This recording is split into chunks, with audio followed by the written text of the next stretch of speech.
राधा वल्लभ श्री हरिवंश, राधा वल्लभ श्री हरिवंश। वृंदावनेश्वरी तवैव पदारविन्दं प्रेमामृतैकमकरन्द रसौघपूर्णम्।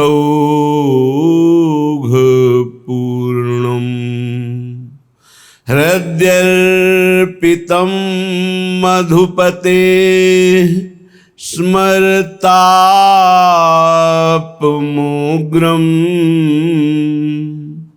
निर्वापयत् परम शीतलमाश्रयामि। निर्वापयत् परम शीतल माश्रयामि।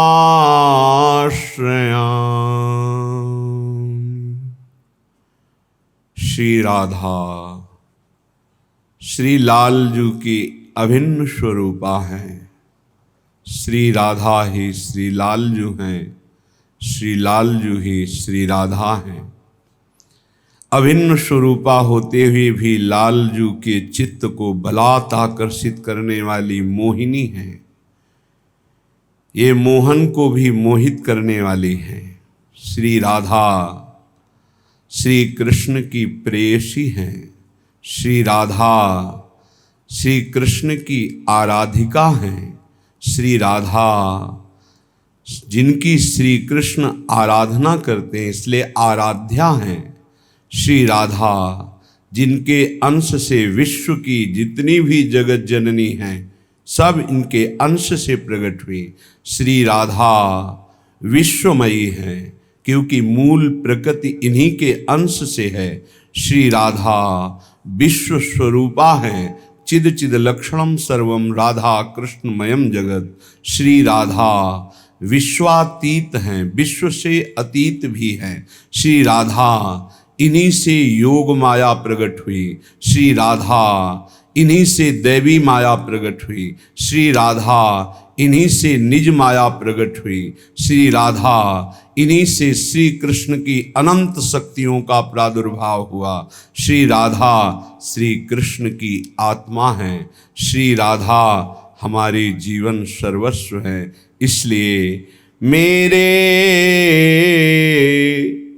एक राधा नाम आधार, राधा नाम आधार मेरे एक, राधा नाम आधार।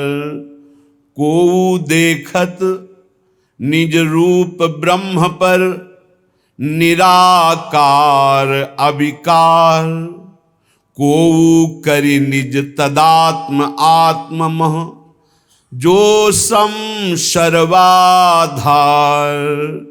को दृष्टा देखत प्रपंच जिमि मिथ्या स्वप्न विकार, को निरखत नित्य दिव्य ज्योति परम तत्व साकार।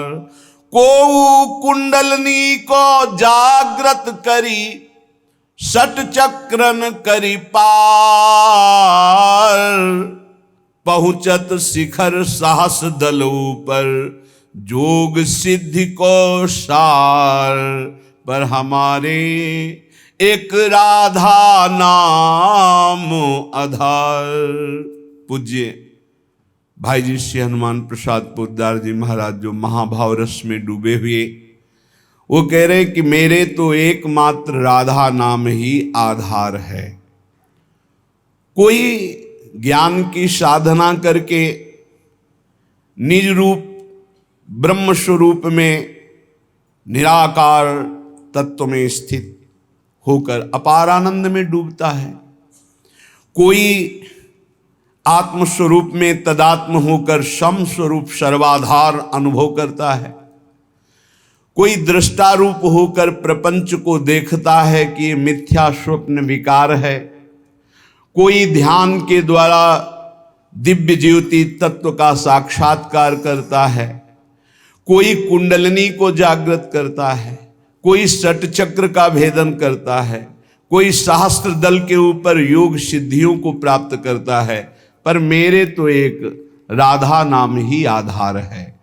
को अनहद धुनि सुनत दिवस निशि अजपा जाप संभार। को निष्काम कर्म रत जोगी को नित करत विचार।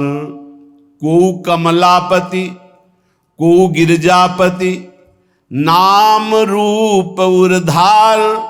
भक्त कल्प तरु राम कृष्ण को सेवत अति सत्कार। पर हों जड़मती अति मूढ़ हठीलो नटखट निपट गंवार। राधा राधा रटो निरंतर मानसार को सार हमारे एक राधा नाम आधार। कोई अनहद नाद सुनता है। कोई अजपा जाप संभाले हैं। कोई निष्काम कर्मरत कर्मयोगी है। कोई निरंतर विचार मगन है। कोई कमलापति की आराधना करता है। कोई गिरजापति की आराधना करता है। कोई भगवान के अवतार समूहों की राम कृष्ण कूर्म वाराह आदि उपासना करता है। पर मैं तो जड़मती हूं, गंवार हूं और हठीला भी हूं, बड़ा नटखट भी हूं, निपट हठीला हूं। हठ ठान लिया है कि बस राधा राधा राधा, मेरे लिए और कुछ नहीं। हों जड़मती अति मूढ़ हठीलो नटखट निपट गंवार। राधा राधा रटो निरंतर मानसार को सार। हमारे एक राधा नाम आधार। मेरे एक राधा नाम आधार। सब मार्ग हैं भगवत प्राप्ति के, सब सही हैं, सब पूज्य हैं, सब मंगलमय हैं। पर अपने को एकमात्र राधा नाम में, राधा चरणारविंद में आसक्त कर दो। यही विश्व स्वरूपा हैं, यही विश्वंभर भगवान हैं, यही परम रस समुद्र हैं, दूसरा कोई नहीं है। एक जगह जहां लगो ऐसा पकड़ लो कि इनसे बढ़कर कोई नहीं, सब इन्हीं से हैं। चाहे राम भजो, कृष्ण भजो, शिव भजो, हरि भजो, जो भजो, पर हम तो गंवार हैं, ज्यादा ज्ञान है नहीं और हठीला स्वभाव है। इसलिए एक बार पकड़ा दिया गया राधा राधा राधा, तो अब तो ना नरक की हमें कोई त्रास है, न स्वर्ग अपवर्ग की आस है। अब बस केवल जीवन में राधा राधा राधा राधा राधा। यत्र यत्र मम जन्म कर्म भिन्नार के परमे पदे थवा। एक बार दांव खेल लिया राधा नाम का, अब जो होगा देखा जाएगा। निश्चय निश्चय दृढ़ निश्चय कर लो और श्री जी के लिए अपना तन मन वचन प्राण अर्पित कर दो। देख लेना वो प्राप्त होगा जो किसी साधना से प्राप्त नहीं होता। क्योंकि जितनी साधनाओं का वर्णन किया गया है, गुरु कृपा से कहीं न कहीं थोड़ी झांक ताक पीछे सब साधनाओं में हुई है। क्योंकि संन्यास मार्ग में इन सब साधनाओं का प्रयोग होता है। एकमात्र अनन्य भाव से श्री लाडली जी के नाम राधा का आश्रय और राधा चरणारविंद का आश्रय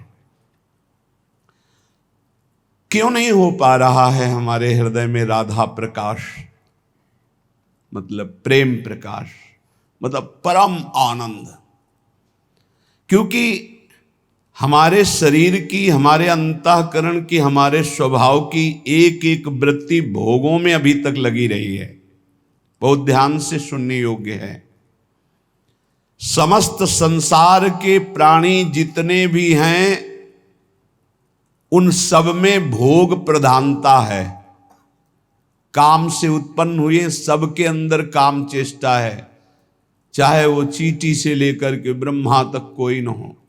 जिन्होंने ब्रह्मबोध या भगवत प्रेम प्राप्त कर लिया है वही जीवन मुक्त महात्मा इस फांसी से अलग हैं, नहीं सांप के गले में फांसी पड़ी हुई है काम की।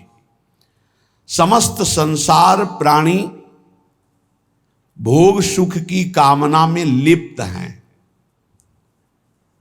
सभी के मन में एक लालसा लगी रहती, ये भोगूं, ये चखूं, ये देखूं, ये सूंघूं, वहां जाऊं, मुझे आनंद मिल जाएगा। आनंद की प्राप्ति के लिए प्रकृतिजन्य स्थान, वस्तु, व्यक्ति, इनके भोग की आकांक्षा। बहुत ध्यान से समझिए, समस्त प्राणियों की रचना ही ऐसी है कि भोगाकर्षण इतनी जोर का है, देखना, सुनना, चखना, भोगना, स्पर्श करना, ये यही पूरा चिंतन चलता रहता है रात दिन। क्या खाना है, कहां जाना है, क्या देखना है, क्या सुनना है, क्या भोगना है, क्या पाना है, क्या, बस यही चलता रहता है।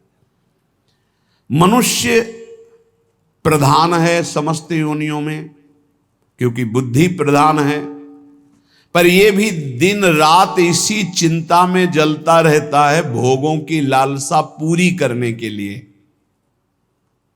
इतना रुपया हो गया, इतना हो जाए, इतनी व्यवस्था हो गई, इतनी व्यवस्था हो जाए, इतनी जमीन हो गई और इतनी हो जाए, अब ये कर लिया, अब ये कर लूंगा और सुखी हो जाऊंगा।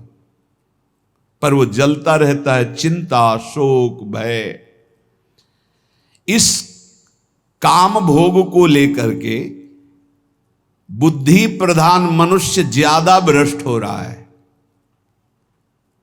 क्योंकि ऊंचे चढ़े हुए को देखा जाता है, जो नीचे गिरा पड़ा है वो तो पड़ा ही है। अन्य योनियां तो मूढ़ता प्रधान है, पर मनुष्य योनि बुद्धि प्रधान है। इसमें विवेक जागृत करके परमात्म तत्व का साक्षात्कार करने की योग्यता है। भोगों की प्रधानता होने के कारण मनुष्य शरीर इतना महान है कि वो ब्रह्म तत्व का साक्षात्कार करने की योग्यता रखता है, पर भोगों के आकर्षण के कारण वो दुख पर दुख भोगता हुआ उसी दुख की ओर जा रहा है। दुख पर दुख भोगता हुआ वो उन्हीं दुखों की तरफ जा रहा है जहां और दुख योनया, जहां से दुख प्रकट होता है।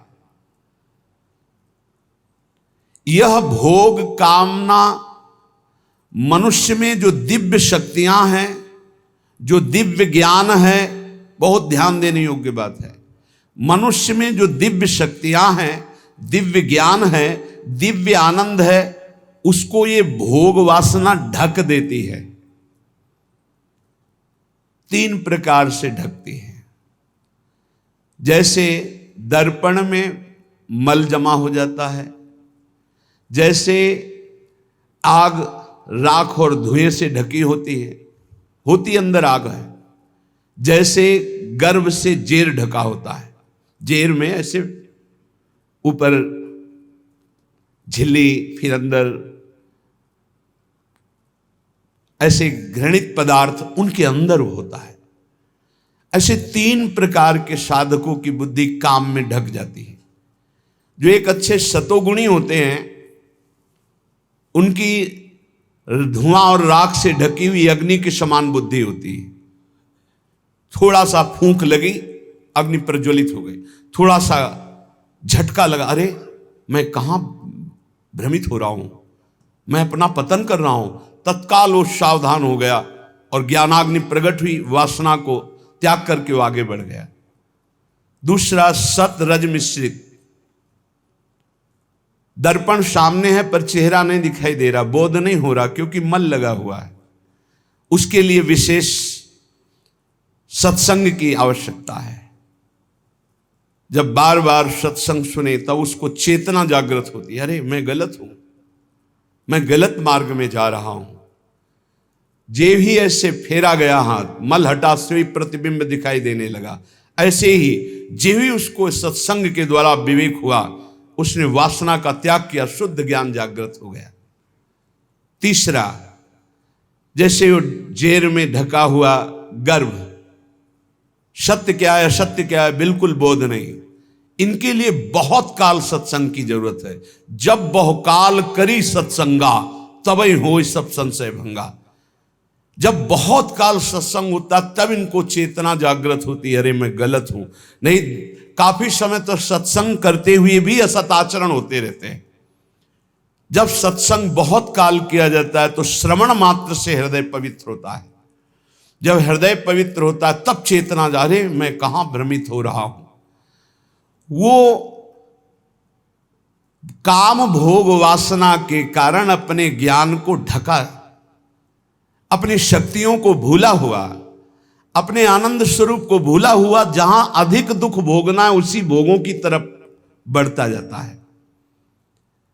काम कलुषित हृदय इस विष को अमृत मानकर खाने के लिए ललचाने लगता है। ये काम तब हटाना मुश्किल बन जाता है जब पवित्र प्रेम का रूप इसे दिया जाता है। पवित्र प्रेम का नाम इस जब भयानक मलिन आचरण काम को दिया जाता है तब यह हटना मुश्किल हो जाता है। कांच और हीरा देखने में एक जैसा दिखाई देता है, पर दोनों में महान अंतर होता है। एक 10-20 रुपया का मिल जाएगा इतना, और एक करोड़ों का बिकता है हीरा, और उसकी पहचान केवल जौहरी जानता है। पहचान होती एक घन का प्रहार करो कांच चकनाचूर हो जाएगा, और हीरा ज्यों का त्यों चमकता हुआ वैसे ही रहेगा। ऐसे ही काम और प्रेम में अंतर है। काम सुसुख वांछा, जहां प्रतिकूलता है तो चूर चूर हो जाएगा वो, और प्रेम प्रतिकूलता में निखार आता है। कोई असली प्रेमी ही पहचानता है कि प्रेम किसे कहते हैं और काम किसे कहते हैं। बिरले ही कोई होते हैं जो प्रेम को जानते नहीं तो काम को ही प्रेम मान लेते हैं। प्रेम शून्य काम भाव को प्रेम मानकर जब स्वीकार कर लिया जाता है तब इसको दूर करना बहुत कठिन होता है, क्योंकि दोष को दोष मान लिया जाए तो निकल जाएगा, गुण मान लिया जाए तो बहुत कठिन होता है निकल पाना। काम अंधा होता है, प्रेम निर्मल तेजोमय भास्कर के समान होता है। जैसे अंधा मनुष्य कम से कम अपने को तो जानता है, लेकिन कामांध पुरुष तो अपने को भी नहीं जानता कि मैं क्या करने जा रहा हूं, क्या कर रहा हूं, क्यों कर रहा हूं, इसका परिणाम क्या होगा, वो इसे नहीं जान पाता। कोआ मदांधो, अंधों में अंधा बड़ा कौन है? बोले मदना तुरोवा, जिसे काम व्याप्त कर लिया, अधीन कर लिया, सबसे बड़ा अंधा है, उसको कुछ नहीं दिखाई देता। कामांध मनुष्य अपने हित को भी नहीं जानता, इसलिए अंधों में बड़ा अंधा कामांध है। काम उदय होने पर विद्वान की विद्वता, त्यागी का त्याग, तपस्वी की तपस्या, साधु की साधुता, वैरागी का वैराग्य क्षण मात्र में नष्ट हो जाता है, क्षण मात्र में नष्ट हो जाता है। कामांध मनुष्य अपना तो कल्याण कर ही नहीं सकता, बल्कि उल्टा अपना सर्वनाश कर लेता है। काम की दृष्टि अधा होती है, अधोअंगों में होती है, जनेंद्री में, जनेंद्री की तृप्ति में या और इंद्रियों की तृप्ति में। प्रेम का लक्ष्य ऊर्ध्वतम होता है, दिव्य होता है, चैतन्य घन होता है, और वो सिर्फ श्री कृष्ण से होता है, हरि से होता है, प्रभु से होता है। काम आत्मबंधन, प्रेम जीवन मुक्तता। प्रेम से दिव्य भगवदानंद का दुर्लभ आस्वादन मिलता है, काम प्रतिपल हृदय को जलाता रहता है, शरीर की शक्ति को क्षीण करता रहता है, किसी भी काम में मन न लगना, कोई भी कार्य सुचारू पूर्वक न होना, ये बहुत दुर्गति कर देता है। कामेर तात्पर्य निज संभोग केवल, कृष्ण सुख तात्पर्य प्रेम तो प्रबल। लोक धर्म, वेद धर्म, देह धर्म, कर्म, लज्जा धैर्य देह सुख, आत्म सुख मर्म, सर्व त्याग करिए करे कृष्णेर भजन, कृष्ण सुख हेतु करे प्रेमेर सेवन। अतएव कामे प्रेमे बहुत अंतर, कामंदतम प्रेम निर्मल भास्कर। जब मनुष्य की कामना शरीर में केंद्रित होती कि शरीर भोग कर सुखी होऊंगा, उसका ज्ञान ढक जाता है, उसकी दिव्य शक्ति ढक जाती है, उसका आनंद ढक जाता है और बड़ा नीच होता चला जाता है वो। और जब सत्संग के द्वारा हमारी चित्त वृत्ति केंद्रित होती परमात्मा में, प्रभु में, श्री कृष्ण में, श्री हरि में, प्रियाजू में, तब वो दिव्य प्रेम बनता है। प्रेम शब्द केवल भगवत चरणारविंद में जुड़ने से होगा। संसार में प्रेम नहीं होता, काम होता है, राग होता है, मोह होता है, आसक्ति होती है।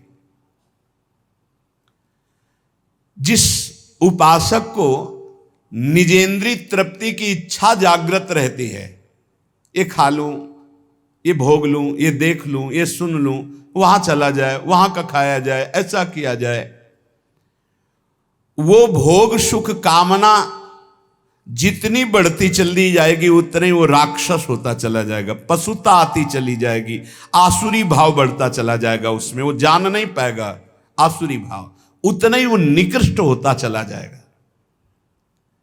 और जितना भोग सुख कामना का त्याग होता जाएगा उतने शांति आती जाएगी। त्यागात शांति निरंतरम। और शांति में चिंतन जो होता है, फिर सही दिशा हम निर्णय कर पाते हैं जब हृदय शांत होता है। शांत कब होता है? त्यागात शांति निरंतरम। जब भोगों के सुखों का त्याग, तो तत्काल शांति हृदय में, और उस शांति से वो फिर भाव दशा की तरफ बढ़ता है। वो उतना ही महान होता जाता है जो जितना काम सुख का त्याग करता जाता है।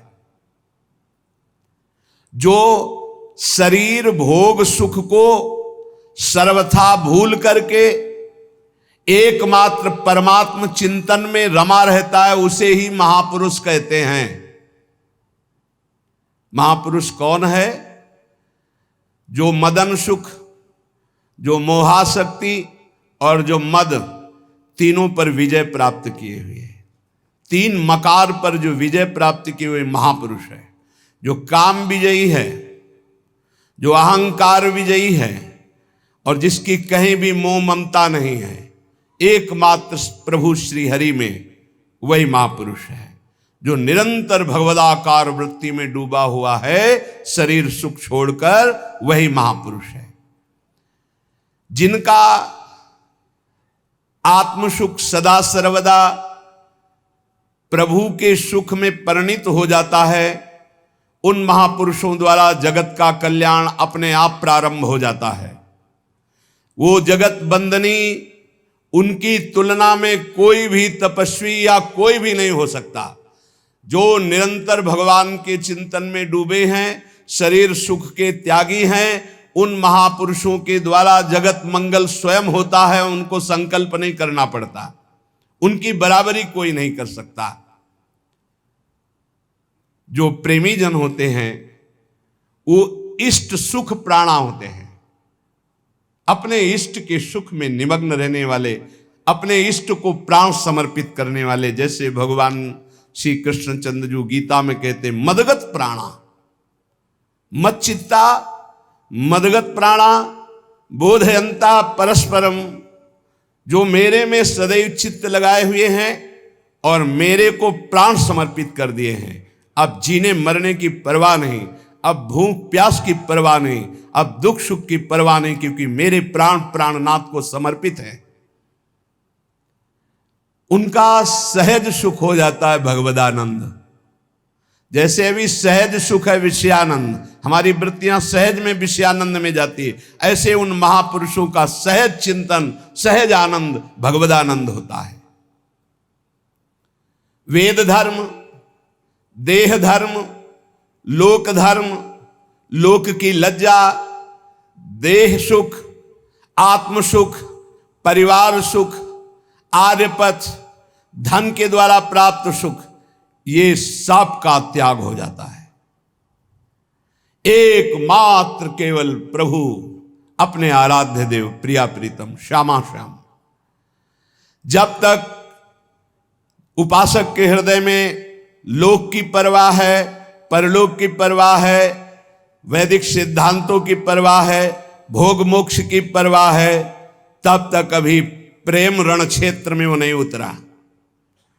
जो प्रेम क्षेत्र में उतरता है, न लाज तीन लोकन की, न वेद को कहो करे, न शंख भूत प्रेत की, न देव जच्छते डरे, सुने न कान और की, दृश्य न और इच्छना।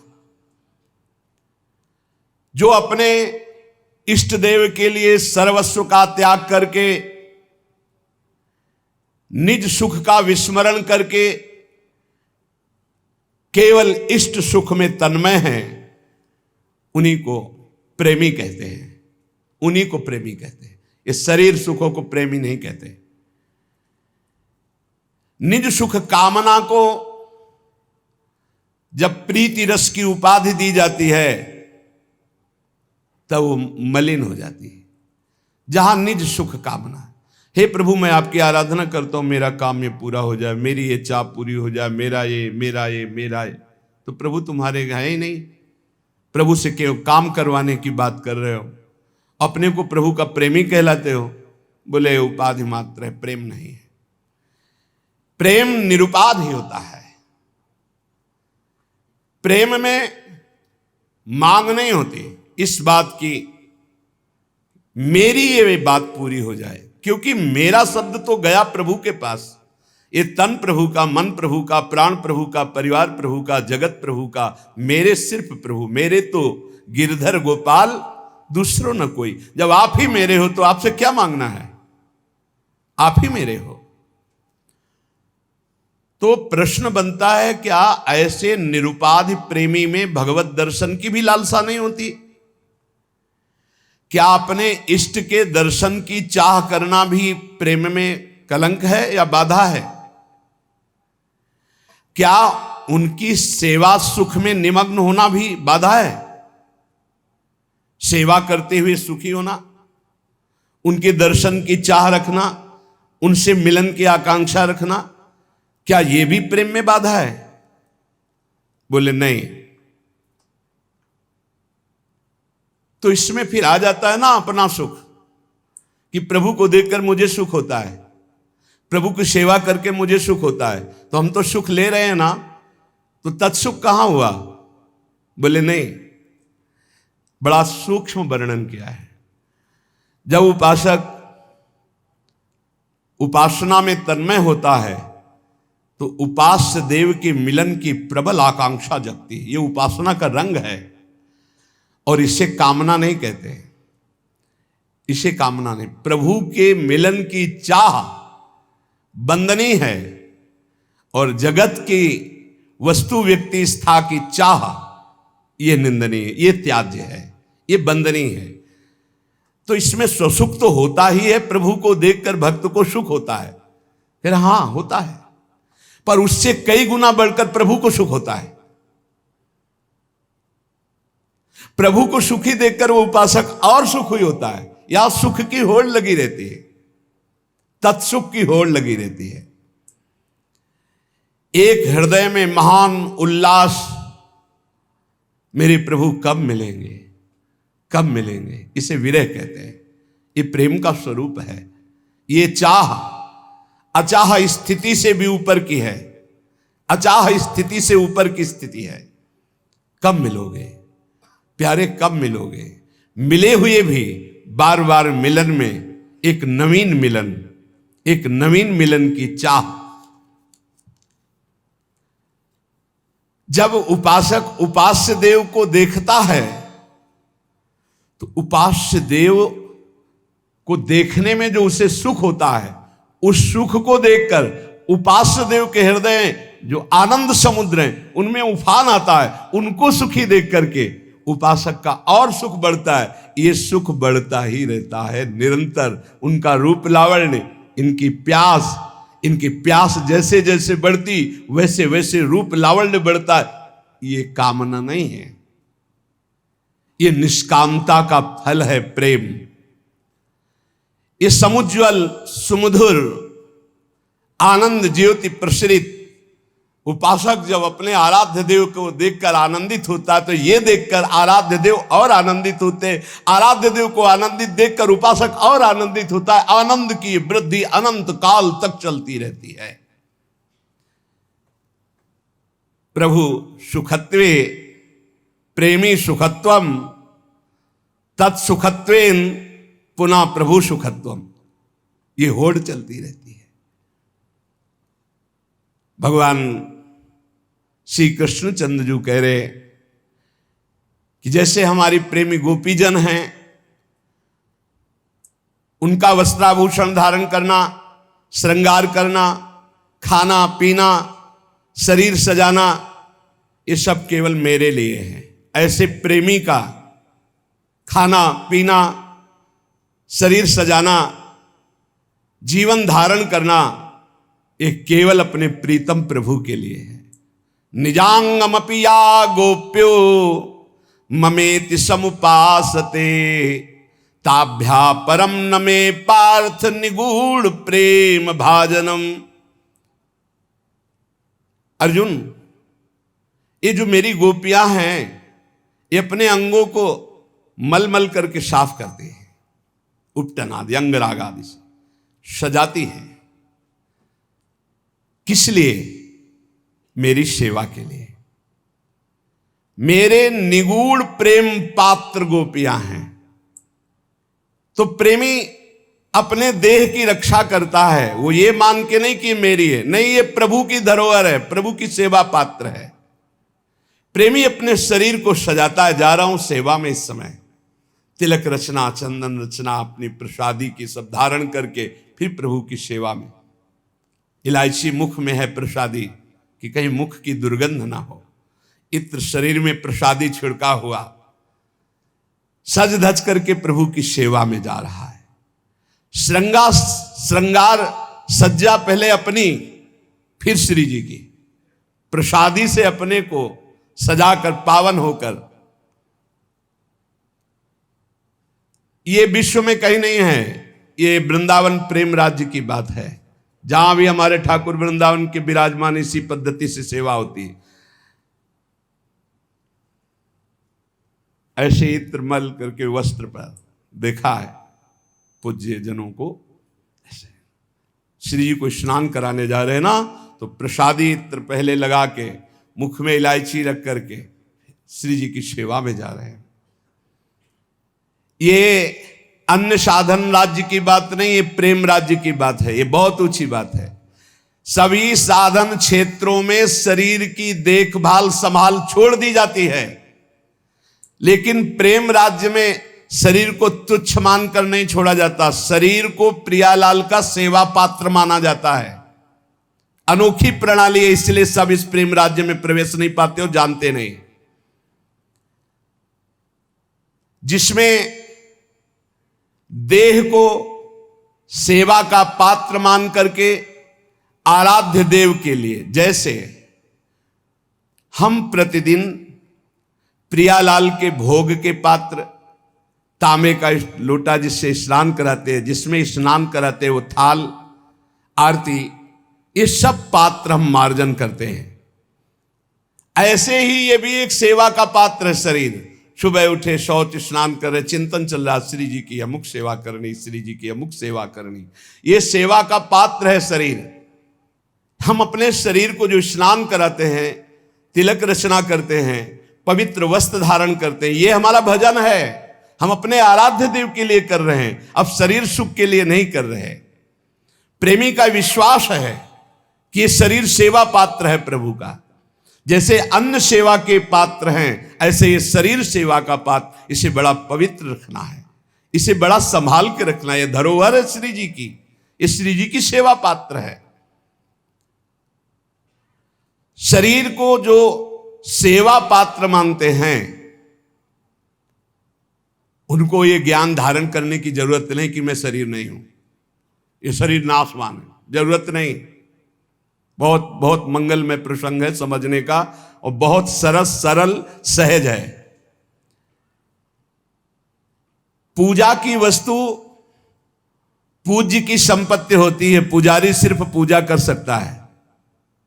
ये पूजा की वस्तु है, इस पर अधिकार पूज्य प्रियालाल का है, वो ये हमारे आराध्य देव की संपत्ति है। पुजारी तो सिर्फ देख रेख संभाल सजावट करता है। ठीक ऐसे गोपीजन अपने शरीर को संभालती है, सजाती है श्री कृष्ण के लिए। मानती हैं गोपीजन की हमारे पास से जो कुछ तन मन प्राण है श्री कृष्ण का है, श्री कृष्ण की संपत्ति है।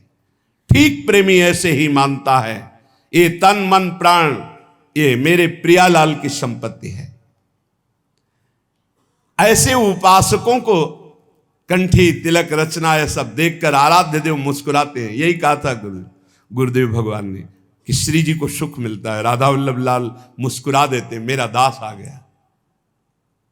कभी नहीं, बिना तिलक के कभी नहीं रहना चाहिए। और गुरुदेव के प्रताप से, उनके प्रसाद से जब 20 वर्ष पहले आज्ञा हुई थी वैसे नहीं, हमारी रुचि नहीं थी, क्योंकि वहां देह भाव का त्याग है। ये सब याद नहीं कि कभी चंदन लगाया हो 20 वर्ष संन्यास में, कभी नहीं। बस वही गंगा स्नान किया, ऐसे लिया, त्रिपुंड खींच लिया, बस। शरीर को धोना, पोछना, वस्त्राभूषण साफ करके पहनना, अपने को श्रृंगारित करके सेवा में पहुंचना, ये प्रेमियों का खेल है, ये प्रेमियों का मार्ग है। इसीलिए परम उच्च कोटि की साधना को साधारण लोग नहीं जान सकते। भभूत रमाने में तो लगेगा त्यागी है, लेकिन उससे भी करोड़ गुना वो त्यागी जो श्रृंगार किए जा रहा श्री जी की सेवा में। क्यों? क्योंकि वो भभूत लगा रहा अपने शरीर में, लेकिन वो अपना शरीर ही नहीं मान रहा, वो सेवा का पात्र प्रभु की मान रहा है। सहज विरक्ति शरीर से, सहज विरक्ति। और भगवत सेवा सुख का सुख न लेना, उनके सुख के सुख में निमग्न रहना, ये आगे चल करके स्थिति आती है। जैसे एक गोपी श्री कृष्ण सेवा के लिए श्रृंगारित होकर गई और उसे सेवा सुख मिला, व्यजन सेवा।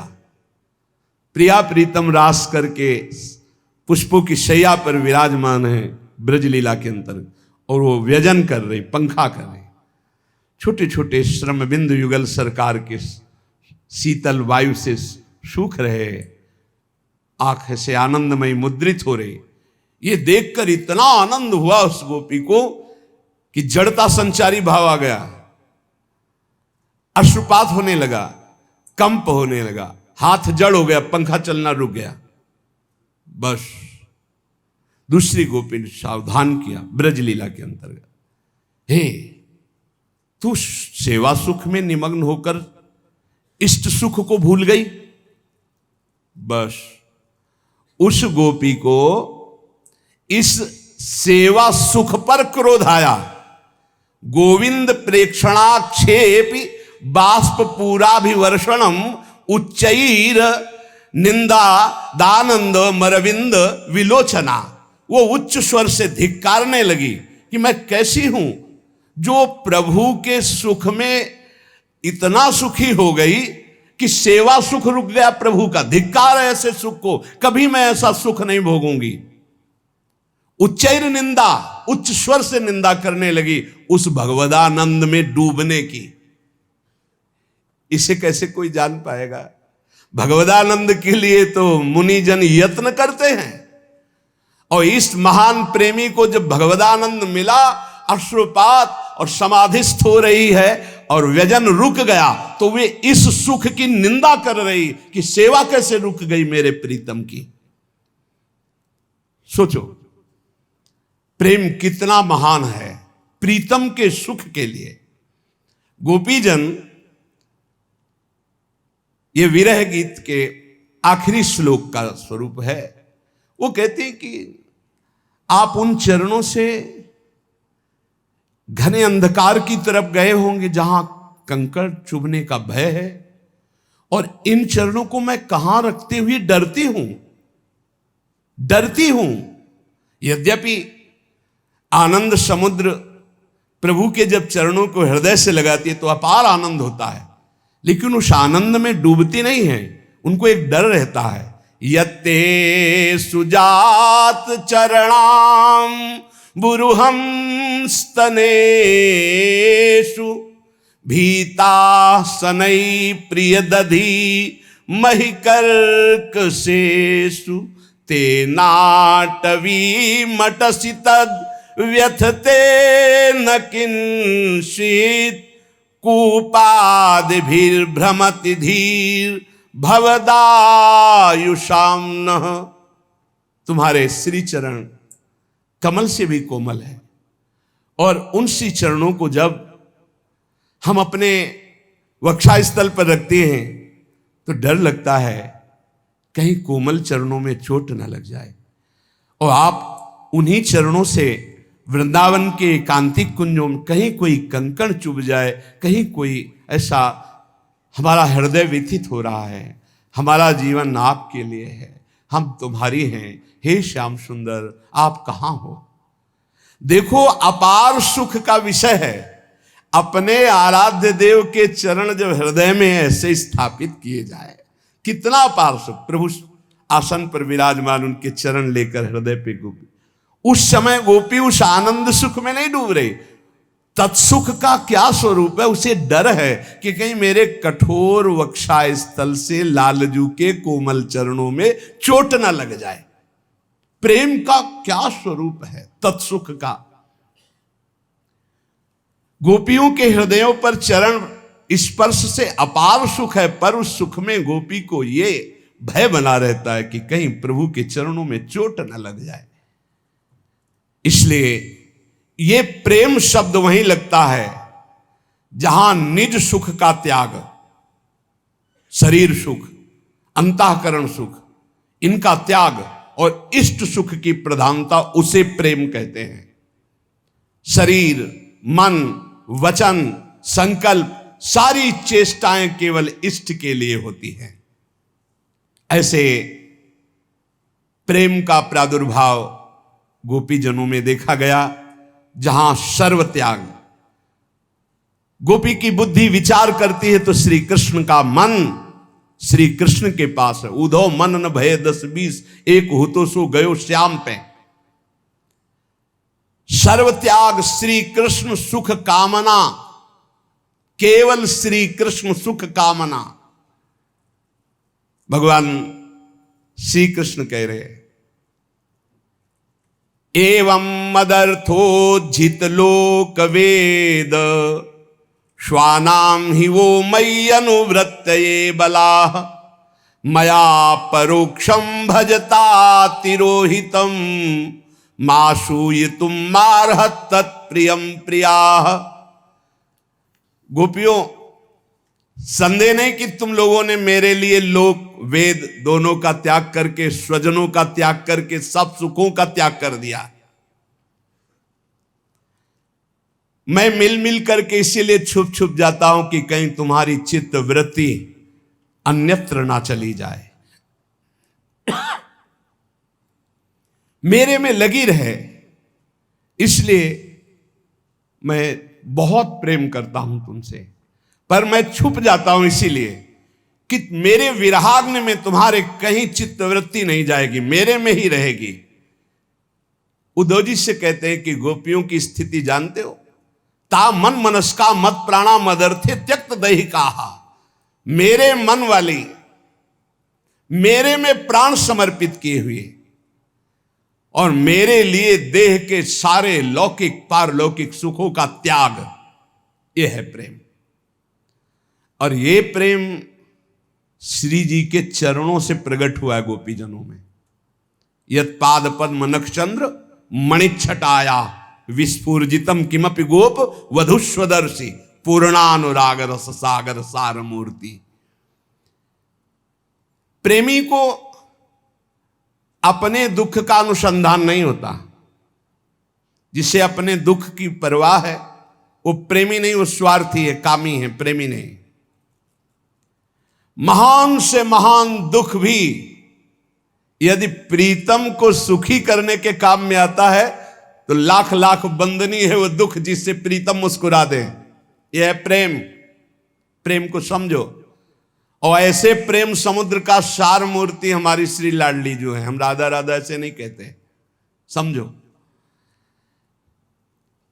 जो दुख हमारे प्रीतम की मुस्कुराहट का काम करे वो करोड़ करोड़ ब्रह्मानंद से भी बढ़कर हमें सुख रूप है। इसीलिए जोई जोई प्यारो करे सोई मोई भावे। कहना अलग है, रहना अलग है। इसमें रहना अलग है, कहना अलग। कितनी बड़ी बात है। वो महान दुख जिससे मेरे प्रीतम मुस्कुरा दे तो करोड़ों ब्रह्मानंद से भी बढ़कर हमारे लिए सुखप्रद है। इससे सिद्ध होता है कि प्रेम में निज सुख की चाह नहीं रहती। सहज अभाव है स्वसुख वांछा का, केवल अपने इष्ट सुख के लिए। इसीलिए भगवान प्रेमियों के सदैव ऋणी रहते हैं। गोपी जनों से कहते हैं मैं तुम्हारा ऋणी हूं। भगवान कहते हैं मैं तुम्हारा ऋणी हूं। क्यों ऋणी रहते हैं प्रेमी जनों से? क्योंकि प्रभु का एक सिद्धांत है, ये यथामाम प्रपद्यन्ते तास तथैव भजाम्यहम्। हम चलो मान गए महाराज आपका सिद्धांत। अब प्रेमी सर्वस्व त्याग करके प्रभु के सुख के लिए भज रहा है।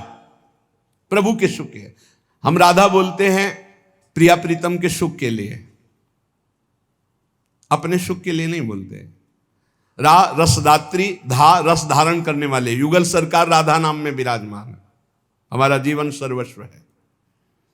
जब हम राधा बोलते हैं तो प्रिया जो हमारी तरफ देखती हैं और राधा आसक्त लाल जो देखते हैं, और दोनों मुस्कुरा देते हैं। उनकी मुस्कुराहट देखने के लिए हम राधा राधा बोलते हैं, अपने सुख के लिए नहीं। हमारा कल्याण हो जाएगा, हमारा मंगल हो जाएगा, हमारी कामनाओं की पूर्ति हो जाएगी। ये तो सब बहुत पीछे बातें हो गई। समझो, भगवान का यह सिद्धांत यहां पास नहीं होता प्रेमियों के आगे, इसीलिए ऋणी है। भगवान कहते हैं पूरा हिसाब करता हूं बराबर। ये यथामाम प्रपद्यन्ते तास तथैव भजाम्यहम्। यहां फेल हो गया सिद्धांत। कैसे? तभी उनको बोलना पड़ा मैं ऋणी हूं तुम्हारा, मैं तुम्हारा ऋणी हूं गोपियों। क्यों?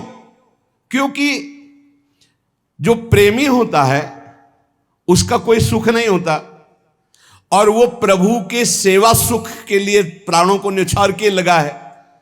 अब वो बदले में सुख देना चाहते हैं, उसको कोई सुख की चाह ही नहीं है।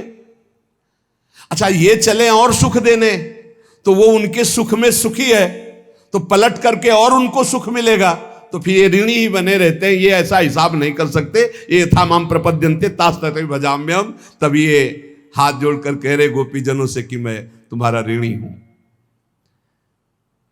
क्योंकि ना तो इनको मुक्ति चाहिए, ना इनको कोई सुख चाहिए। ये चरम सीमा की निष्कामता में अपने प्रीतम सुख में बलिहार है, तो दे तो क्या दे? जब कुछ देने को, अच्छा, सबसे ज्यादा सुख होता है जब प्रिय वस्तु दो, और प्रिय वस्तु है इष्ट देव को सुख देना, उनका इष्ट देव को प्रसन्न रखना, और वो प्रसन्न है, वो सुख है इष्ट देव। अब इष्ट देव देवते उनको क्या दें? क्योंकि वो सुखी होंगे, यही उनका सुख है। तो सुख जब और बढ़ेगा उनका, तो ऋणी तो होते ही चले जाएंगे। वो कभी नहीं उऋण हो पाते। तो क्या करते हैं? अधीन हो जाते। अहम भक्त पराधीनो, हिसाब नहीं दे पाए। ये यथामाम प्रपद्यन्ते तास तथैव भजाम्यहम् गीता जी में कहा है, ये साधारण भक्त असाधारण भक्तों में, लेकिन प्रेमी जनों में नहीं। प्रेमी जनों के लिए ये श्लोक है, अहम भक्त पराधीनो अस्वतंत्र इव द्विज। मैं बिक गया हूं, मैं स्वतंत्र नहीं हूं, मैं अधीन हूं इन प्रेमी जनों की, ऋणी हूं। ये है राधा किशोरी के चरण रज के प्रताप से उदय हुए प्रेम का स्वरूप। शांत दास्य वात्सल्य सख्य आदि को जैसा चाहते हैं वो हिसाब कर सकते हैं, लेकिन विशुद्ध प्रेमी ये हिसाब नहीं कर पाते। प्रभु हिसाब ले, क्योंकि इनका हिसाब प्रभु ही है, प्रभु का सुख ही है। क्या देंगे? आपका सुखी होना ही हमारा सुख है, तत्सुख। ये बहुत ऊंची बात। इसीलिए प्रिया प्रीतम अधीन होकर रसिकों के संग डोलते रहते हैं। छिन छिन बिहरत संग, छिन छिन निरखत प्रेम भरी, छिन जस कहत अभंग, ये जो कृपा हरिवंश की। न पारे हम निर्वध्य संयुजाम, सुसाधु कृत्यम विबुधायुषापि वह, या मां भजन दुर्जर गेह श्रृंखला, समृष्टि तद वह प्रतियातु साधुना। गोपियों, भगवान गोपीजन, मेरे लिए उन घर गृहस्थी की बेड़ियों को तुमने तोड़ा जो बड़े बड़े योगी यति भी नहीं तोड़ पाते। भगवान कह रहे हैं बड़े बड़े योगी यति भी नहीं तोड़ पाते। अब आप जरा यहां थोड़ा दर्शन कीजिए। योगी यति घर गृहस्थी छोड़कर गुफाओं में रहते हैं, उन्हें योगी यति कहते, और गोपियां घर में रह रहे हैं। परिणाम योगी यति के लिए श्री कृष्ण को बोलना चाहिए कि आपने उन घर गृहस्थियों की बेड़ियों को तोड़ दिया जिनको तोड़ना कठिन है। लेकिन यहां कह रहे हैं बड़े बड़े योगियों के लिए घर गृहस्थियों की बेड़ियों को तोड़ना कठिन, उनको तुमने तोड़ दिया। गोपियों से कह रहे, और गोपी रह रही घर में, गोपी घर को लीप रही है, धान कूट रही है, बच्चे खिला रही है, पति की सेवा कर रही है, लेकिन एक क्षण भी श्री कृष्ण से बिलग नहीं। यह है योग। उद्धव जी आए थे योग समझाने, तब यही कहा कि अभी तुम खुद नहीं समझे कि किसको योग कहते हैं। तुम समझते हो हम वियोगिनी हैं, देख हमारे रोम रोम में कृष्ण रमा है। तब उद्धव के होश उड़ गए और कहा कि मैं इस ब्रज की कोई लता गुल्म औषधि बन जाऊं जिनसे इन महाभागवत गोपियों की चरण धूल हमारे ऊपर पड़े। भगवान क्या कह रहे, जरा गौर से सुनो। भगवान कह रहे, गोपियों तुमने मेरे लिए घर की उन बेड़ियों को तोड़ डाला जिन्हें बड़े बड़े योगी यति नहीं तोड़ पाते। बड़े बड़े योगी यति नहीं तोड़ पाते। अंदर राग बना रहता है परिवार का। तुम्हारा यह मिलन सर्वथा निर्मल और महान निर्दोष उच्च अवस्था का है। भगवान कह रहे हैं मैं अपने सच्चिदानंद शरीर से, अमर जीवन से अनंत काल तक तुम्हारी प्रेम सेवा और त्याग का बदला चुकाना चाहूं तो मैं नहीं चुका सकता। अखिल कोटि ब्रह्मांड नायक परात्पर अजित को जीत लिया प्रेमियों ने, और वो हार करके बोलते कि मैं तुम्हारा ऋण नहीं चुका सकता, मैं तुम्हारा सदा ऋणी रहूंगा। हां, तुम चाहो तो अपने साधु स्वभाव से, अपने प्रेम से मुझे उऋण कर सकती हूं, मैं कभी उऋण नहीं हो सकता। मैं तुम्हारा ऋणी रहूंगा, मैं तुम्हारा ऋणी रहूंगा। ये बात है प्रेम की। पर ब्रह्म परमात्मा तत्व कह रहा मैं तुम्हारा ऋणी। इसीलिए जो प्रेमी जन होते हैं सब ने, उनके लिए सब कूड़ा करकट दिखाई देता है। रिद्धियां सिद्धियां, धर्म अर्थ काम मोक्ष ये बोल रहे हैं, पर ब्रह्म परमात्मा क्या बोल रहे हैं? मैं दिव्य सच्चिदानंद शरीर से, अमर जीवन से अनंत काल तक तुम्हारे प्रेम, तुम्हारी सेवा, तुम्हारे त्याग का बदला चुकाना चाहूं तो नहीं चुका सकता। मैं तुम्हारा ऋणी हूं। तुम अपने साधु स्वभाव से भले मुझे उऋण कर दो, पर मैं तुम्हारा ऋणी हूं। ये अजित को जीत लिया प्रेमियों ने। प्रेम मार्गी भक्त को चाहिए जो किशोरी जी के चरणों की आराधना करते हैं, तन से, मन से, वचन से होने वाली सारी चेष्टा एकमात्र प्रिया प्रीतम को प्रदान करें, प्रिया प्रीतम के लिए करें। जब जब मन की प्रतिकूल स्थिति तुम्हारे जीवन में आवे, तब तब नाच पड़ो कि ये प्रभु के मन की बात हो रही है। मुझे दुख आया, मुझे रोग आया, मुझे अपमानित किया गया, मुझे गाली दी गई, मुझे निंदा दी गई, ये मेरी चाह तो थी नहीं, ये मेरे प्रभु की चाह ना, ये मेरे लिए लाखों गुना बंदनी है। नाच पड़े मन कि प्रभु के मन की हो रही। भला नाच पड़ेगा। कल एक भक्त प्रश्न कर रहे थे कि जब कोई गाली देता है तो उस समय तो नहीं बोलते, पर जब जब सामने पड़ता है जो निंदा करता है तो बस हृदय जल जाता है कि क्या करूं, इसको कैसे बताऊं। मैं बोलता तो नहीं पर अंदर अंदर आ जाता है। ये आ जाएगा। बहुत अच्छा बोल रहे थे, वो निर्मल हृदय के थे, इसलिए अपने हृदय की स्थिति बोल रहे थे।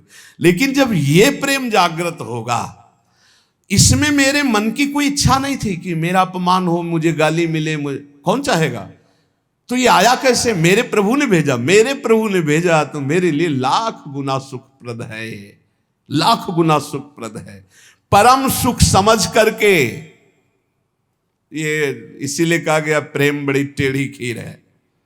चढ़ के मैन तुरंग पे चलिबो पावक माए, प्रेम पंथ अति कठिन है सबको निभत नाय। या प्राण दिए या प्रेम न पइए, ऐसो महंगो आए सखीरी। इसी बात का प्रेमी मार्ग के भक्त को चाहिए कि अपने तन मन वचन से सब अपने आराध्य देव प्रिया प्रीतम के अनुकूल होकर चेष्टा करे। और जब अपने प्रतिकूल स्थिति, वचन, घटना, परिस्थिति आदि आवे तो अपने इष्ट देव का कृपा प्रसाद समझकर परम सुख मानकर आनंदित होवे कि बड़ी कृपा। यह है प्रेमी का हृदय। अब देख लो कितने प्रेमी अपने लोग हैं, कहां हैं। ये जो अभिमान होता है ना भजनानंदी का, इस थर्मामीटर में ना पिए, इस कसौटी में कसिए, अभी सब धुल जाएगा अभिमान। क्या हो? प्रिया प्रीतम की पंखा करने के सुख में समाधि में पहुंच गई तो निंदा कर रही अपने सुख की, भगवदानंद की। यहां हो कहां, कहां हो? बस यही जब चर्चा सुनते तो हमारा अभिमान का पारा बैठ जाता है। हम किस गणना में कौन से भक्त हैं, कितनी ऊंचाई है हमारी प्रेम की, तो लगता है अभी जीरो पे ही हैं। पर घबराना नहीं, लिफ्ट में बैठे हो इसलिए जीरो से फ्लोर में पहुंच जाओगे। बस ये हम बीच में सपोर्ट इसलिए कर देते हैं कि कलयुगी जीव घबरा जाएंगे। घबराओ मत, लिफ्ट में बैठे हो, अपने आप उसी फ्लोर में। कहाँ गए? बोले नवनिवृत्त निकुंज।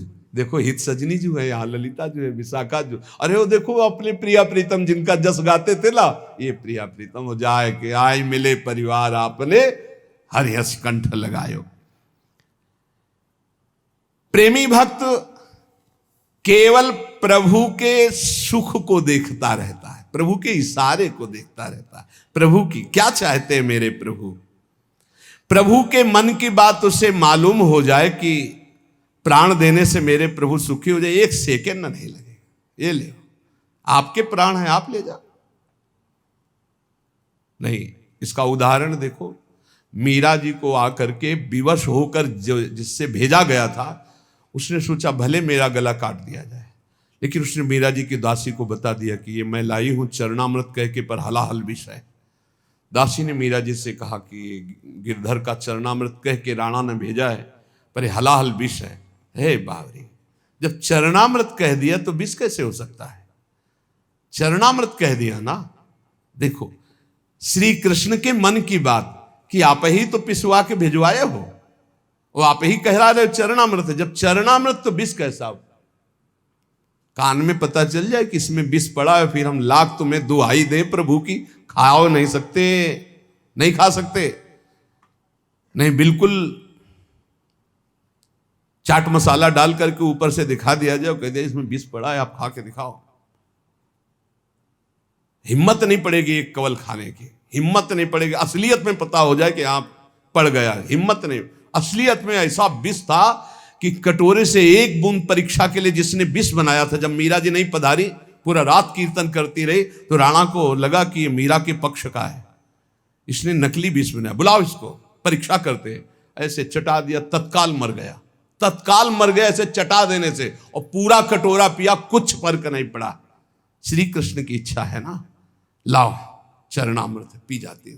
प्राण उनके हैं, क्या फर्क पड़ा श्री कृष्ण के प्राणों पर? मीरा के प्राण नहीं, मदगत प्राणा मीरा है, इसलिए कोई फर्क नहीं पड़ा। यही अमृत की उत्पत्ति है, विष की उत्पत्ति। छाती से धर्म प्रकट होता है, पीठ से अधर्म प्रकट होता है महाराज के। यही दैवी शक्ति है, यही सब शक्तियां हैं, यही सब कुछ है। या रास्य रघुनाथ कर बेग न जाने कोई, जो जाने रघुपति कृपा तो सपने मोह न हो। जीवन को आराध्य देव का बना लेना, बस यही प्रेम प्राप्ति का उपाय है। मेरा कोई अस्तित्व नहीं रह गया। भगवान श्री कृष्ण चंद्रजू कहते हैं, जब गोपीजन इस कोटि का प्रेम करती है तो भगवान उनको क्या कहते हैं? कहते हैं सहाया गुरवः शिष्या भुजिष्या बांधवा स्त्रियः सत्यम वदामि ते पार्थ गोप्यः किं मे भवन्ति न मन्महात्म्यं मत्सपर्यां मत्श्रद्धां मन्मनोगतं जानन्ति गोपिका पार्थ नान्ये जानन्ति तत्वतः। गोपी मेरी गुरु है पार्थ, गोपियां जानते हो कौन है? सहाया में गुरवः शिष्या भुजिष्या बांधवा स्त्रिया।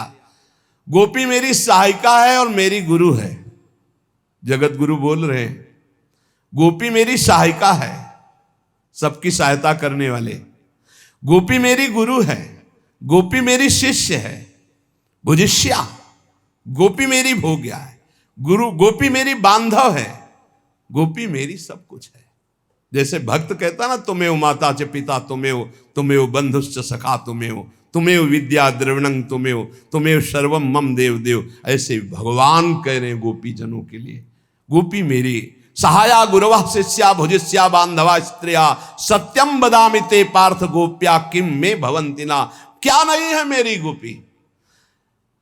जब उपासक अपना सर्वस्व इष्ट देव को मान लेता है तो इष्ट देव अपना सर्वस्व उपासक को मान लेते हैं। मेरी महिमा को मन महात्म्यम मत्सपर्याम मच्छ्रद्धाम मन मनोगतान जानन्ति गोपिका पार्थ। तत्व से प्रेम से सर्व कुछ मेरे महात्म को गोपी जन जानती है। मेरी सेवा को, मेरी श्रद्धा को, मेरे मन के भीतरी भाव को गोपी जन जानती है। नान्य जानन्ति तत्वतः, और कोई मुझे नहीं जान सकता किसी साधन से। प्रेम अनन्य भक्ति जैसे गोपी जनों ऐसे जाना जा सकता है। तो श्री इष्ट देव के सुख में जीवन, इष्ट देव को समर्पित प्राण, इष्ट देव की निष्ठा, यही प्रेमामृत का पान कराती है। ये हमने उस प्रेम का इशारा किया जो वृषभानु दुलारी श्री लाडली जी के चरणों की आराधना से प्रकट होता है। आधाय मूर्धन यदा पुरदार गोप्या। तो जिन उपासकों को श्री लाडली जी के चरणों की उपासना का सौभाग्य मिला है, इस मार्ग में अनन्यता की आवश्यकता है। अनन्यता की, जितनी जल्दी आप अनन्य हो जाओ उतना है। कई उपासकों से हम प्रार्थना करते हैं कि शाम के जैसे अनुपस्थित रहते हैं, शरीर अव्यवस्था, और सुबह हमारा इस तरह से समय श्री जी की सेवा में जाता है तो एकांत का समय शाम से रात्रि तक हमें मिल जाता है कि हम अपनी एकांतिक वृत्ति से साथ, तो उस समय ऐसा ना समझो कि हम उपस्थित नहीं तो यहाँ आने की जरूरत नहीं। यहाँ आके जब बैठते हो आप, प्यारे जू के पद होते हैं, प्यारी जू की सेवा दर्शन करते हो, तो आप अपने कमरे में बैठकर उच्च कोटि की वैसी भावना नहीं कर सकते जैसा आपको यहाँ बैठने मात्र से फल मिलेगा। श्री जी के चरणों की स्वाभाविक अपनापन की जो स्थिति है वो बैठने से मिल जाएगी, विश्वास कीजिएगा। वैसे तुम्हें ज्ञान नहीं है इस बात का, लेकिन हमारे वचनों पर विश्वास कर लीजिए। यहां बैठने मात्र से जब वाणी जी का गायन हो रहा है, नाम कीर्तन हो रहा है, आपको कुछ समझ में नहीं आ रहा, लेकिन आपका विषय विष उतर रहा है। जैसे सांप काट ले, मंत्र झाड़ने वाला जब झाड़ता है तो मंत्र बोलते हैं, पर वो ऐसे शब्दों से होता है कि वो समझ में नहीं आता क्या बोलते हैं, और विष उतर जाता है। ये हम किसी की कहे सुनी बात नहीं दे, ये हम देखी हुई बात कह रहे हैं। कोबरा सांप ने काटा था और सुबह से झाड़ना शुरू किया, 4 बजे तक पूरा स्वस्थ कर दिया, बिना किसी औषधि खवाए, बिना किसी अस्पताल गए। पर वो ऐसे मंत्र सिद्ध थे, ऐसे मंत्र सिद्ध थे, आप धोखे में ना पड़े। अब अस्पतालों में जाना चाहिए। एक बूंद पानी सुबह से नहीं पिया था वहां। जब उनको पानी पिलाने की बात हुई, जलपाना आदि कुछ, तो उनका इस गांव का पानी नहीं पीऊंगा, ये हमारे मंत्र की सिद्धि है। अगर हम लोगों ने पानी पी लिया तो काम नहीं करेगा मंत्र। और देखा था 4-6 घंटे के अंतर्गत कोबरा सांप से पूरा शरीर नीला होने जा रहा था। नीम के पत्तियों से झाड़ झाड़ करके, ये हम किसी कही सुनी बात नहीं कह रहे और ये देखी हुई बात कह रहे हैं, बिल्कुल हम प्रमाणित बात कर रहे हैं। पर वो मंत्र नहीं समझ में आ रहे थे क्या, पर विष उतर रहा था ना।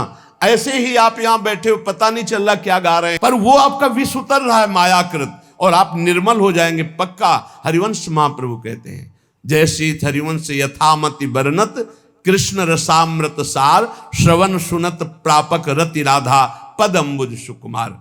श्री भगवत रसिक जी महाराज कहते हैं, यदि इस रस का पान करना हो, वृंदावन नित्य विहार रस का, तो कह रहे हैं प्रथम सुने भागवत भक्त मुख भगवद बानी, द्वितीय आराधे भक्ति व्यास नव भाति बखानी।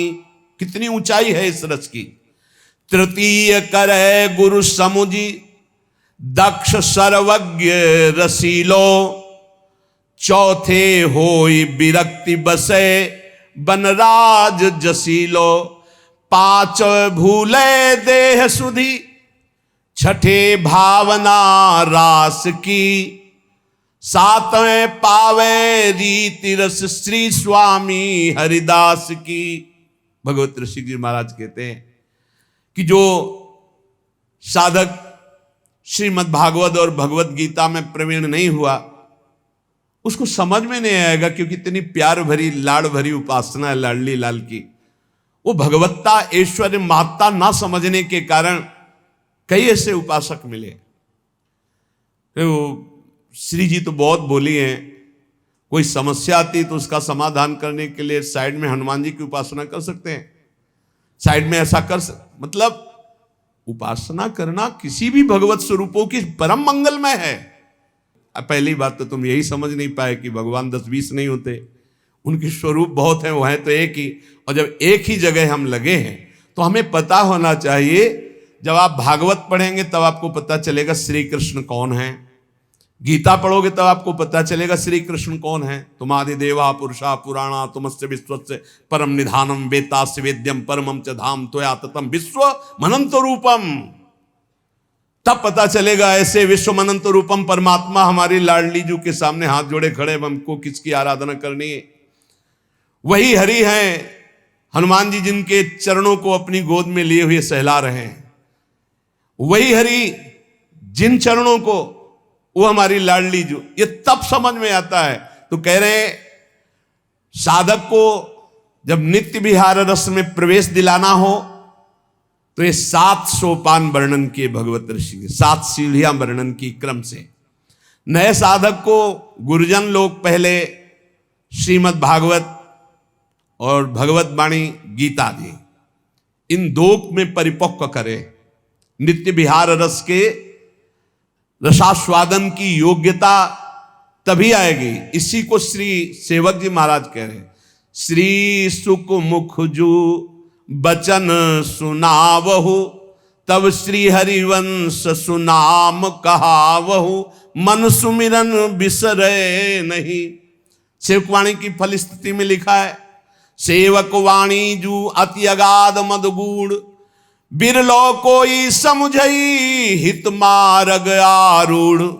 हित मार्ग आरूढ़ भाव भागवत मिले सब, 4 वेद सुस्मृति जो 4 अवगाह ले जब, तब पावे सेवक हृदय जो हित मार्ग उपदेशी, तब पावे सेवक हृदय। यहां कह रहे साधक को नित्य विहार रस का रसास्वादन कराने के लिए जब हम पूज्य गुरुदेव भगवान के समीप प्रथम गए थे तो सिंहासन में भागवत 2 खंड की विराजमान थी। प्रथम में जब दर्शन किया तो नाम सेवा और सिंहासन में भागवत विराजमान थी, और जब जब गए तब तक भागवत का पाठ कर, ये सुनाओ ये सुनाओ ये सुनाओ, बिल्कुल सिद्धांत से महाराज जी ने चला। आपने गीता का स्वाध्याय किया जी, अमुक श्लोक का क्या भाव है, अमुक श्लोक का क्या भाव है जी, बैठ करके ऐसे।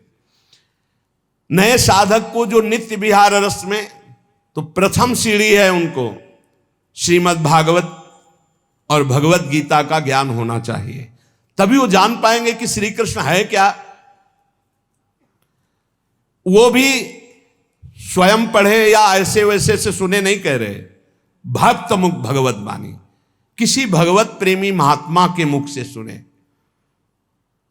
अगर भगवत प्रेमी महात्मा नहीं है तो रहस्य की बातें नहीं खोल पाएगा।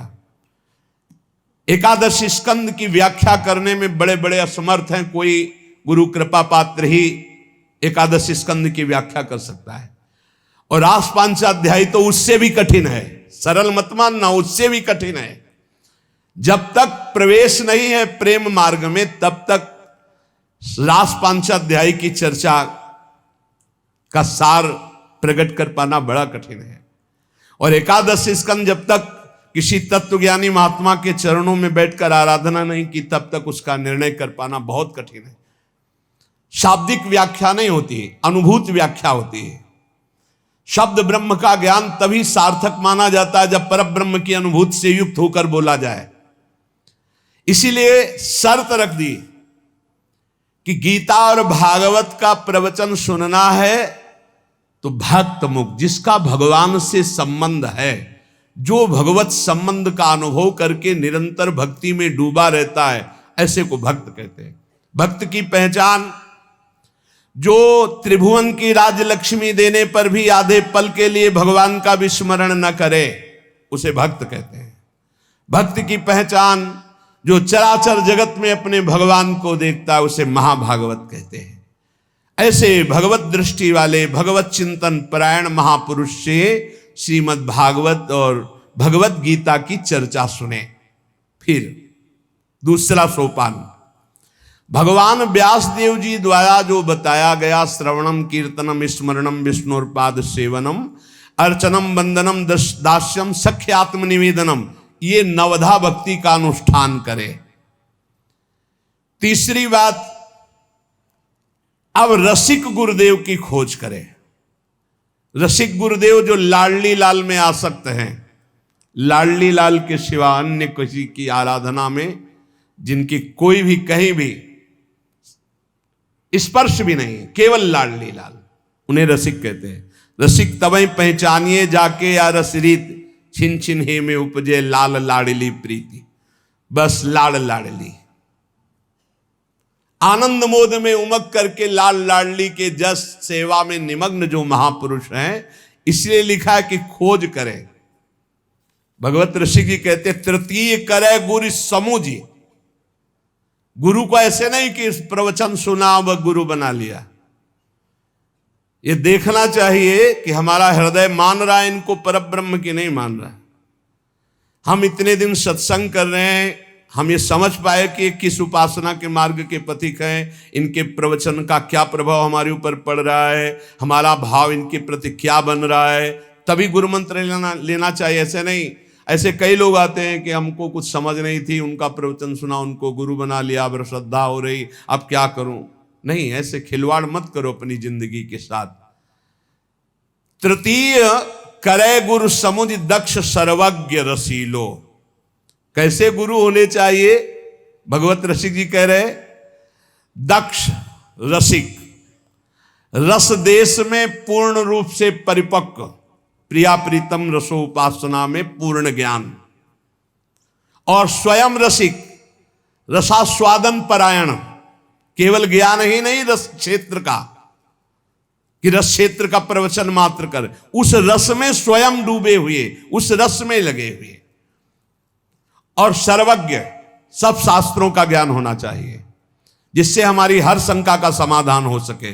सर्वज्ञ, दक्ष, रसीलो, ऐसे गुरुदेव को अपने आराध्य देव की प्राप्ति के लिए वरण करे, गुरु बनावे। तीसरा सोपान, पहला सोपान भागवत गीता किसी भक्त के मुख से सुने, दूसरा नवधा भक्ति का अनुष्ठान करे, तीसरा रसिक गुरुदेव बनाए जो रस देश के मर्मज्ञ हैं, स्वयं रस में डूबे हुए, और चौथा संसार के भोगों से विरक्त होकर श्री वृंदावन रजरानी का सेवन करे, या वृंदावन का आश्रय लेकर वृंदावन उपासना में संपूर्ण आसक्ति समेट दे, या संपूर्ण आसक्ति का त्याग कर वृंदावन वास करे। भगवत ऋषि जी कहते चौथे होए विरक्त बसय बनराज जसीलो। जिसका अद्भुत जश है, ऐसे वृंदावन में संसार से वैराग्य धारण करके वास करे। दो प्रकार से वृंदावन वास होता है, एक होता है तन मन दोनों से, एक होता है तन संसार में है लेकिन मन वृंदावन में है, उसे वृंदावन की ही गति प्राप्त होगी। देखो, इसे लौकिक वृंदावन मत मानना, ये चिदानंद वृंदावन है, यही वृंदावन है, बस आराधना करो, यही है, कहीं जाना नहीं, प्रकाशित होना है, बस यही वृंदावन है। ये भूतल जोरी, आचार्यवाणी पर ध्यान दिया जाए, जय श्री हरिवंश विपिन भूतल पर संतत अविचल जोरी। हृदय भूतल पर तो नहीं कहना, विपिन भूतल, यही खेल रहे प्रियालाल। और जब हृदय इसी रज से पावन होगा तो यही प्रियालाल दिखाई देने लगे, बिल्डिंग सब गायब हो जाएगी। जैसे गुरुदेव जब हम बाहर से देखते हैं तो पांच भौतिक तनुधारी दिखाई देते हैं, और जब हम उनकी द्वारा दी हुई दृष्टि से देखते हैं तो पुरुष शरीर नहीं होते, वो कुछ और पाए जाते हैं। तो वो दृष्टि जब आएगी तो ये जो पांच भौतिक दृश्य देख रहे हो ये अंतर ध्यान हो जाएगा और आपको दिव्य वृंदावन दिखाई देगा। तो वृंदावन दो प्रकार से सेवन होता है, एक तन और मन दोनों से, अर्थात अखंड वृंदावन वास कर, और एक मन से। आपका सौभाग्य नहीं हो पा रहा कि प्रगट वृंदावन वास करें, लेकिन आप राधा चरणारविंद की शरणागत दीक्षा लिए, आप वृंदावन के अधीन हैं, वृंदावन का जस गाते, वृंदावनेश्वरी की उपासना करते, तो आपको वृंदावन ही प्राप्त होगा। अब इतनी भजन की स्थिति बढ़ावे, पांचवें भूले देह शुद्ध, छठे भावना रास की। ये देह शुद्ध भूलने के लिए चतुरासी जी बहुत समर्थ है। महाप्रभु ने खेलत रास दुल्हनी दूल्हो, सुनो न सखी सहित ललितादिक, निरख निरख नैनन किन फूलो, अतिकल मधुर महामोहन धुनि, उपजद हंस सुता के कूलो, थेई थेई बचन मिथुन मुख निसरत, सुनि सुनि देह दशा किन भूलो। ये जो प्रियालाल की रास विलास लीला श्रीमद चतुरासी जी है, केलीमाल जो है 42 लीला है, इनका अगर आप गुनगुनाते हुए गायन करते रहें तो ये ऐसी स्थिति प्रदान कर देंगी कि आप देह शुद्ध रहित हो जाएंगे। आप चिंता मत कीजिए, बहुत बड़ी सामग्री अपने पास है, बहुत बड़ी वस्तु है श्रीमद चतुरासी जी। ये प्रियालाल के मंत्र बहुत बड़ी वस्तु है। अभी स्वाद नहीं लिया इसलिए समझ नहीं पा रहे। पांचवें भूले देह शुद्ध, और उस भावना में जो थे थे वचन मिथुन मुख निसरत, जब डूबोगे तो बोले छठे भावना रास की, वो रास का स्वरूप प्रकाशित होता है, तब अपना भी भावदेह प्रकाशित हो जाता है। और जब भावदेह प्रकाशित हो जाता है तो सातों पावे रीति रस स्वामी श्री हरिदास। स्वामी जी महाराज का जो नित्य विहार रस, जो हित जो महाराज वर्णन करते हैं, बल्लवी सुकनक बल्लरी तमाल श्याम संग लागी रही अंग अंग मनोभिरामिनी। बहुत से ऐसे महान पद हैं जिनका नित्य विहार रस, उज्ज्वल रस प्रकाशित करते हुए अपने उपासकों को डुबोने के लिए पर्याप्त है। वो अपने सहचरी भाव से प्रिया प्रीतम की उस नित्य विहार नागरी निकुंजयन किसले दल रचित सैन कोक कला कुशल कुंवरी, अति उदाररी सुरत रंग अंग अंग हाव भाव ब्रकुटि भंग, माधुरी तरंग मथत कोटि माररी, ओ मुखर नूपुरन सुभाव किंकिनी विचित्र राव बीरम बीरम नाथ बदत वर विहार। अद्भुत खंडन अधर करत परिरम्भन चंद्र, ये अद्भुत, ये स्थिति जो नित्य विहार रस की, तब वो स्थिति प्राप्त कर पाता है। इसलिए उपासक अपने आराध्य देव श्री श्यामा श्याम की प्राप्ति के लिए सर्वस्व का समर्पण करते हुए, निरंतर नाम जप करते हुए, अन्य भावों से बचते हुए, प्यारी जू के भरोसे में दृढ़ होकर जीवन वृंदावन रज चरणामृत और नामामृत लीलामृत में डुबोते हुए काटे तो निश्चित प्यारी जू की प्राप्ति हो जाएगी। चिंता करने की जरूरत नहीं है। चिंतामणि प्रणमताम ब्रज नागरी नाम हमारी स्वामिनी जू हैं। शेष चर्चा आगे। श्री राधा वल्लभ लाल की जय।